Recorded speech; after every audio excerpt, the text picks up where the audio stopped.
Didaquê, didático, professor. E Torá tem a ver com, Didaquê tem a ver com conversa, instrução. Por isso que Jesus assentava-se como o rabino, o mestre. Ele sentava-se para ensinar. Didascalia tem a ver com orientação no sentido tanto, presta atenção, das coisas de Deus como das coisas humanas. Diga comigo, doutrina se refere às coisas de Deus e às coisas humanas. Relacionamento entre pessoas, reflexão interior e consciência diante de Deus. Pastor, como é que eu sei que uma igreja prega a doutrina? Se na sua igreja as pessoas são conscientes da realidade de Deus, da realidade atual, e sabem se relacionar, então elas têm doutrina. Agora, se são alienadas, fechadas, círculo fechado, não se relacionam e são imaturas, não está pregando a doutrina nem aqui nem na China. E nós temos a palavra logos, que não tem nada a ver com rapidez, não. Logos significa o verbo, a palavra, aquilo que está escrito em Hebreus 6:1, a palavra proferida. No princípio era o verbo, e o verbo era Deus, e o verbo estava com Deus. O logos, o ato da palavra criadora. Então, doutrina significa mais do que tomar para si e do que você ter aquilo com uma direção definida. Ela precisa de algo mais, de Cristo. O cristianismo, existem muitas religiões éticas que fazem a coisa moralmente, socialmente certa, mas não tem Cristo, então não adianta. Ainda que eu tivesse todo o meu dinheiro, desse o meu corpo a ser queimado, se não tiver o amor que é Cristo, não adianta. Então, vemos que Didaquê, Didascalia e Logos ganha de Leká e de Torá. Por quê? Porque Cristo está conosco. E temos outra palavra também, no grego, heterodidascalia. Vamos lá, todo mundo falando grego aqui. Heterodidascalia. Significa um ensino diferente da doutrina, aquilo que não é verdadeiro. Agora nós vamos ver aqui, preste atenção, nós vamos ver aqui o que é que o Antigo Testamento fala sobre doutrina. A palavra Leká e Torá. Deuteronômio 32, capítulo 32, versículo 2, olha aí, ó, o que é que a palavra de Deus nos revela. Deuteronômio 32, versículo 2. Goteje a minha doutrina como a chuva, destile a minha palavra como orvalho, como chuvisco sobre a terra e como gotas de água sobre a relva. Irmãos, Deus não quer que você decore a Bíblia toda. Deus quer que você aprenda a viver a cada dia. Já decorei a Bíblia uma ruma de vez, mas vive, não adiantou nada. A doutrina é como a chuva. Começa com uma gotinha. 1, 2, 3, 50, 100, daqui a pouco. Começa lendo só um versículo, um aqui, outro ali. Depois começa a ler 2, um capítulo, um livro. Daqui a pouco você está lendo a Bíblia todinha. Sabe o que isso significa? Que Deus vai mandar uma chuva sobre a tua vida, mas começa com orvalho, começa com aquela sensação de querer, de desejo, depois vai um chuvisco fino e começa a gotejar. Diga comigo, cristianismo é tornar o sobrenatural natural.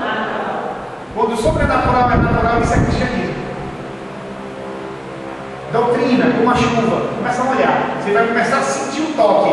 Deus falou para mim, Deus falou para mim, Deus falou para mim, Deus falou para mim. Eu senti ali, tocou em mim, tocou no coração, uma gota de gelada me refrescou. Deus está aqui.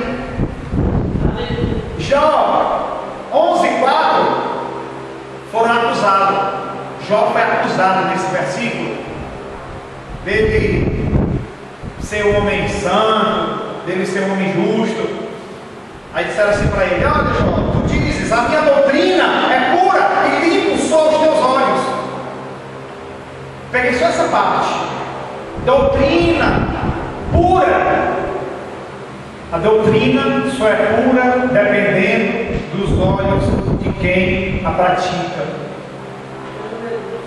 É isso, pastor? Meu irmão, se você pegar qualquer versículo e a sua intenção for maligna, se a luz que há nos teus olhos forem trevas, quão grandes trevas serão. Ou seja, você apropriar-se de um versículo isolado, fora de contexto, para o mal, você pode usar. Daqui a pouco eu estou querendo dizer que pode matar o irmão porque caiu na tabela, então está visto. A doutrina, ela só é pura. Não estou falando do que está escrito, mas a vivência.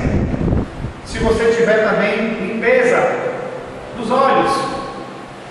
E quando se fala de olhos, a palavra oftalmos tem a ver com olhos da mente. Eu enxergo, eu sou esclarecido, eu enxergo, eu tenho clareza. Provérbios 4:1 diz o seguinte: ouvi, filhos, a instrução do pai, e estáis atentos para conheceres a prudência, pois vos dou boa doutrina, não deixeis a minha lei. Diga comigo, a doutrina, ela é boa, irmão, é boa, ela é pura, está escrito. Agora, aqui no versículo 4, diz que você precisa ouvir, estar atento, procurar conhecer e não deixar. Porque o problema é que as pessoas hoje querem ouvir, querem estar atentas, querem conhecer, mas depois diz, não é isso que eu desejo, e se afasta. Faz igual aquele leproso. Só veio um, os outros foram embora. E o que veio para ser curado, ainda não era judeu. Olha o que é que diz em Provérbios 9, capítulo 9, versículo 9 a 10. Isso é para o judeu, a gente ainda vai analisar o Novo Testamento ainda. Dá instrução ao sábio e ele será mais sábio. Ensina o justo e ele aumentará em doutrina. O temor do Senhor é o princípio da sabedoria e o conhecimento do santo é prudência. Então a doutrina ela é boa, ela é pura e ela pode ser aumentada. Mais poder, mais unção, mais intimidade, mais glória, mais bênção. Ela pode ser aumentada. O que é que eu faço se eu quero mais de Deus? Eu quero Deus. O que é que eu faço para Deus me dar mais? Procure instrução e ensino para você ter mais temor. Porque o temor a Deus é o princípio, é o início da sabedoria. Para você ter o conhecimento, santidade e prudência, olha aí, irmão. Quer ser santo? Quer ser prudente? Quer ter conhecimento? Tenha temor. Mas como é que eu consigo ter temor? Através do ensino da palavra de Deus. E o mais engraçado, para não dizer triste, é que aqui nesse texto, de Provérbios 9, 9 a 10, aqui fala de 3 tipos. Não aqui no versículo, mas no contexto. Você pode ver em casa.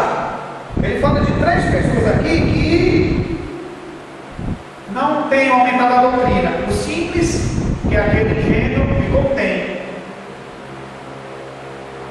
O insensato, que é aquele que não tem um senso de direção, acredita em tudo que os outros dizem. E o escarnecedor, aquele que despreza a coisa. Então, meu irmão, eu quero dizer para você: se você não procurar buscar a doutrina de Deus, para você ser sábio, para você ser santo, para você ter o conhecimento e a prudência, só tem 3 coisas que te esperam. Ou melhor, essas três palavras vão agir na tua vida. Primeiro, você vai ser uma pessoa que vai escarnecer da consciência. Segundo, você vai ser uma pessoa sem senso de direção na sua mente. E terceira,